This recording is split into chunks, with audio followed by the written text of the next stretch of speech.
Hi everyone, I am back. The Career Muse is back. I've taken a couple of weeks off just with summer holidays and actually, quite frankly, dealing with some of the fallout of what is happening in the world today to my business, for example, and the advent of what AI means to the recruiting business. I was going to be taking an approach with the Career Muse, which was to be completely positive and there's a solution to all of this, and there really is a solution to everything. But I feel like with the headlines that we've been faced with literally every single day at the moment across numerous publications of varying ideologies, etc., the advent of what AI means to the working world is really serious. And what I've decided to do is actually to be quite blunt and out there with you guys to make you realize just what a situation you are all going to be dealing with, quite frankly.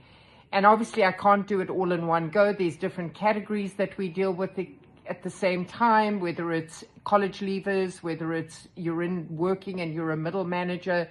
And we have to understand, even for people who are at the top of their game, CEOs, of which I deal with a lot, is that you may not be impacted as a CEO. This may be good news for you as you save money in this situation, but there are millions of lives that are going to be affected by this. And I'm not going to sit here and say that it's wrong. This is just a reality.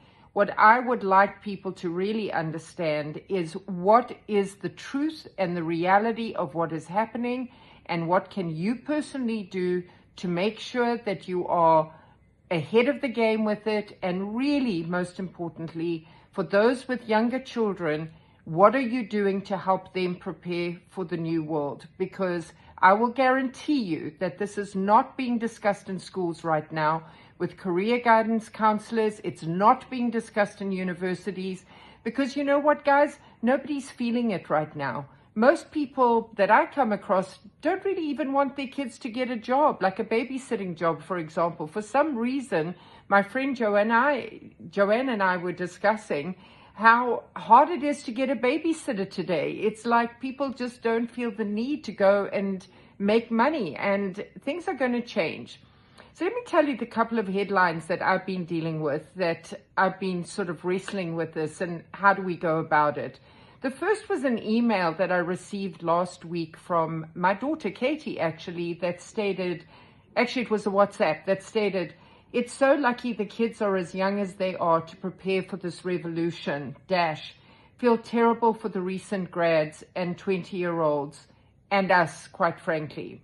And she attached the Bill Gates interview that he did, where Bill Gates, and let me get it, give me 1 second here because I'm dealing with a lot of different headlines. Bill Gates predicts only 3 jobs will survive the AI takeover. Here's why. What I will do with some of these things that I'm quoting is I will, in my Instagram and my LinkedIn, I'll give you the links to what these are. But last week and the week before, ones that, just 2 examples here. One is from Bloomberg Business: small, mid-sized businesses hollow out middle managers. And essentially what that says is that senior people can do a lot more with far fewer people in those senior categories. The next one, in the New York Times: I have 2 degrees in computer science. AI is stealing my jobs. And goes into how the tech world, that seems such a safe world that we would have advised our kids, if they had a tech brain, go and study technology, it's your road to riches, is in fact being decimated right now in that world. That's one. And then there's another really good article that was June 24th, 25, "A white-collar bloodbath doesn't have to be our fate." And that is an opinion piece by Tim Wu in the New York Times. And essentially what that says is how the prediction of AI is going to really, I'm going to put here, is the distinction between augmentation and replacement can be subtle. And essentially what it says is the people who are going to survive are going to be the people who know how to use AI. But there are going to be a huge number of jobs that are going to be replaced by AI.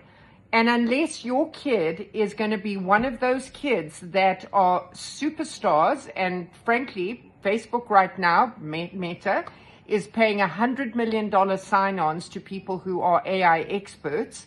That's how much money is being put into it. Unless you're one of those, unless you're a person whose parents can get you a really good job, because quite frankly, in the really big companies today, that's almost become the only sure way of getting a job. And yes, that's controversial, and we're going to talk about that more. But quite frankly, I don't know a single person who's gotten a really good job in investment banking that hasn't got that job because they've known someone in that investment bank. Those thousands of people that have to go through algorithms, etc., don't get in unless you are an absolute superstar. Well, most of us are not absolute superstars. The world doesn't revolve around absolute superstars. So strap in, guys. This is a serious situation that we're in, and let's solve it. And the Career Muse is here for you to find alternative ways as to how to deal with what my daughter quite rightly calls a revolution. Please do not underestimate it. It is real. So, more to come on this. We're going to go in more detail on all of this and talk to you guys soon. Bye.